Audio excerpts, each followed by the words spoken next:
We're not talking about Fresh. We're talking about Gimme Danger, the new film about Jim. It's by Jim Jarmusch, and it's about Iggy Pop and the Stooges. It's a background story. It actually, funnily enough, starts with their decline. It starts in 1973 when they're in dive bars and they're getting heckled off stage and they're getting bottles thrown at them and stuff. And then it goes back to the beginning of Iggy Pop, as I said at the start of the show, being a drummer, working with bands to try and get in with them. He got in the Iguanas as a drummer. And that's after that when he sort of really developed his style, the sort of iconic Stooges style of going absolutely nuts, going crazy with his top off. Yeah. Late 60s, early 70s American punk. Obviously influenced so much. There's a sequence in the film where it goes through the things that it's influenced. I mean, things like the Ramones, things like Sonic Youth, all the way through the different stages of punk and American music.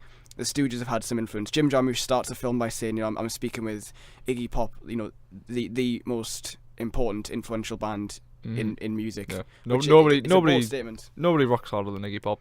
Even at the old age where he started off and just going absolutely nuts. Even now, he's still. When he did, remember those ads he did? Yeah. Like, even then he was like the energy and just absolutely insane. He's a lot of energy. So the film is, I would say, very much for fans of the Stooges and Iggy Pop. I mean, I would say that I am a fan now that I've seen the film, and I'd certainly heard their music before. We're going to finish with some Stooges today's show. They're great. It's just I didn't know a lot about them. I wouldn't identify myself as being a super fan, which I would imagine that this film is kind of geared more towards Jim Jarmusch being a super fan. I've seen the trailer and he does call it. Doesn't he say I'm interviewing the biggest exactly all the greatest rock bands?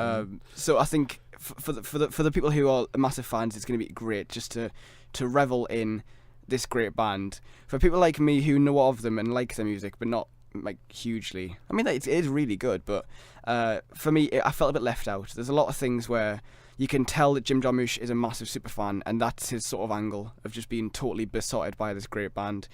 But it goes into some very dark places. A lot of the Stooges have passed on because they are quite an old band. Yeah. So the film ends as a tribute. I think four of them have passed away. Damn. So, there's some very tender moments. There's reasons as to why people might have left the band over that time, because as with any band, conflicts happen, especially when you're as raucous and rowdy as this lot. And often quite unlikable. I mean, if you think back to Supersonic, the Oasis documentary, which Ryan you saw in the cinema, I saw it a few weeks ago. It is really good. I was very impressed. But it's, again, same thing that Oasis could be very unlikable. A lot of the stuff they did, a lot of the reputation they garnered for the things that they did in the public eye, very controversial. I suppose Iggy Pop and the Stooges, in the very same way, did things on stage. Did things their own way. Yeah, not exactly G.G. Allen. Yeah, well. But on that sort of spectrum of craziness. Crazy, yeah. Not that anybody could ever beat G.G. Allen, who did. I mean, not that we can even speak about what the things he did. He got people on stage and beat them up. Yeah, and worse. But a lot of his concerts turned it sort of bloodbath, police shutting it down. Yeah.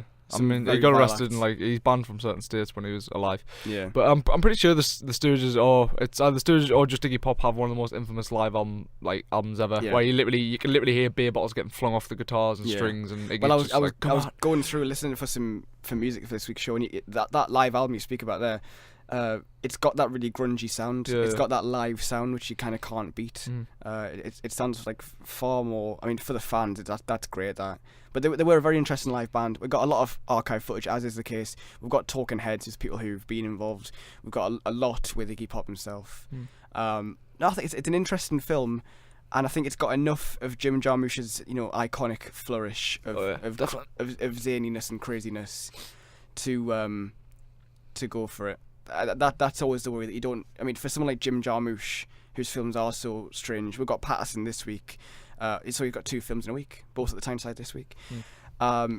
It has that sensibility about it to be strange, even with a documentary. But I mean, they are quite a strange band, so it does carry that over anyway. Enjoyable enough, informative enough. I did feel a little bit left out. I felt a bit out of the loop. But I mean, I learned something, so it's not all bad. So that's Gimme Danger. It's out. You can buy it on YouTube now. You can rent it on the YouTube store. They do films now. I think it's like £6. I paid £6 for it, which is the same as a ticket at the Tyneside. But Tyneside, it's a cinema. It's nice and warm. Yeah. I would recommend going to see it there. Yeah, cool. So a better place to be in winter.